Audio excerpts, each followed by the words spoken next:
इंद्र धर्मात्मा, अरे बलि धर्मात्मा इंद्र की बात स्वीकार कर लिए। बगल में शुक्राचार्य जी बैठे। शुक्राचार्य बोले देवताओं की गति बहुत टेढ़ी है।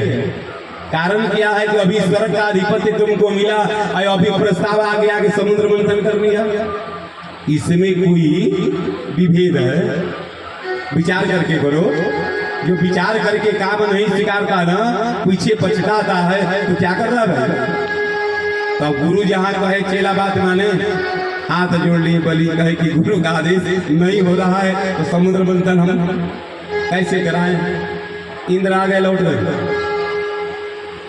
भगवान से कहे कि आप बीरा भी किए और बलि तो तैयार हो गए थे, लेकिन शुक्राचार्य जी ब्रेक कर दिए।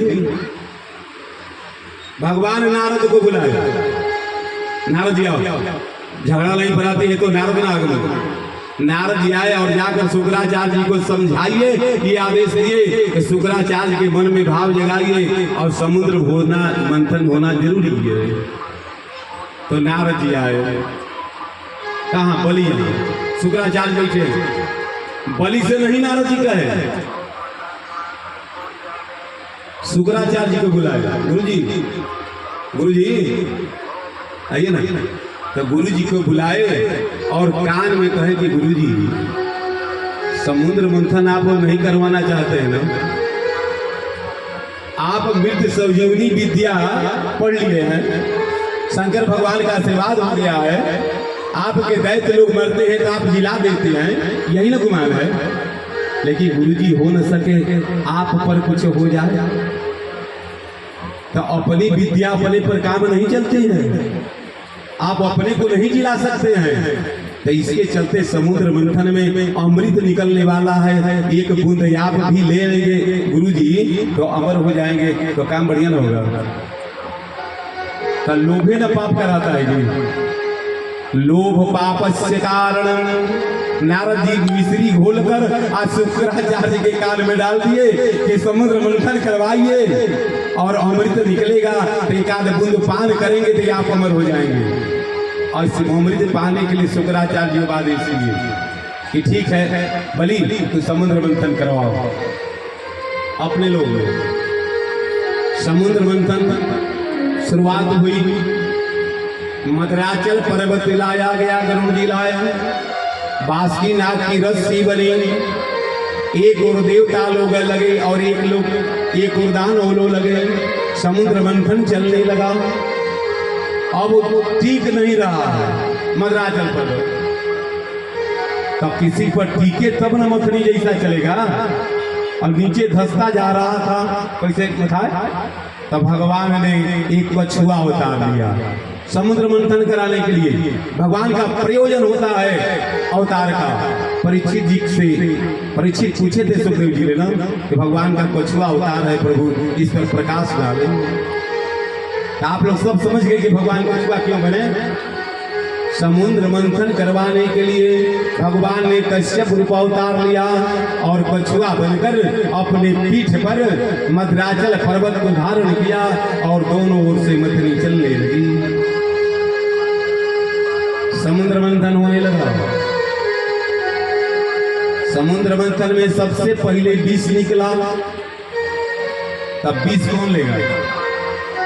कथा चल रही है, अब बढ़िया ये सर्प आ जाए करिया कहीं भीड़ बैठी रहेगी क्या। और उसी में सोना का सर्प इतना बड़ा मिल जाए नीचे गिरा हुआ, तब कोई हाल करेगा। हम बैठे वहां पर बड़ा सोना का सर्प मिल गया है तो जल्दी उसको बटोर कर हम रखेंगे। तो विष निकला है समुद्र मंथन में। अब न देवता ले रहे हैं न दानव ले रहे हैं, संसार जल रहा है। देवता इंद्र कहे कि प्रभु ये तो गड़बड़ हो गई, विष निकल गई, आप क्या करें। भगवान कहते हम कहें ना कि सब कुछ पूरा करेंगे।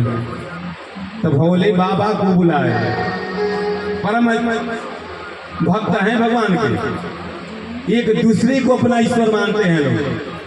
हमारे विष्णु भोले बाबा को ईश्वर मानते हैं और भोले बाबा भगवान विष्णु को। रामातीश्वर रामेश्वर राम से ईश्वर रामेश्वर। कहते हैं कि राम जिसके ईश्वर है। उनसे पूछा गया कि रामेश्वर का संधि विच्छेद विश्लेषण कैसे करेंगे? कहीं रामस्य षष्ठी विभक्ति, राम की, रामस्य ईश्वर रामेश्वर, राम की ईश्वर। राम की ईश्वर कौन है? भोले बाबा नहीं है? राम की ईश्वर भोले बाबा है ना। और भोले बाबा से पूछा गया तो कहे कि रामात ईश्वर रामेश्वर, जिसका राम ही ईश्वर है ये रामेश्वर है। एक दूसरे को अपना ईश्वर से मानते हैं। तो भोले बाबा को बुलाए कि आपका काज आ गया है, आप ही विष पीने वाले हैं, हम तो माखन मिश्री खाने वाले हैं, हम विष बचेगा? जो चीज खाएगा वही ना पचाएगा। तो भोले बाबा आए और भगवान के कथना अनुसार विष को उठाए और विष को पी गए। तब तक भगवान को याद आया, अरे इसमें तो सीताराम बसते हैं हृदय में। अगर विष नीचे चला गया तो मेरे सीताराम को कष्ट होगा। तो भगवान ने कंठे में विष को रोक दिया। जो गंगा को अपने जटा में रोक सकता है तब विष को कंठ में नहीं रोक सकता है। कंठ में रोक दिए। भगवान भोले बाबा का कंठ नीला पड़ा। तो एक भोले बाबा का नाम क्या है जानते हैं आप नाम? बोलिए नीलकंठ भगवान की जय।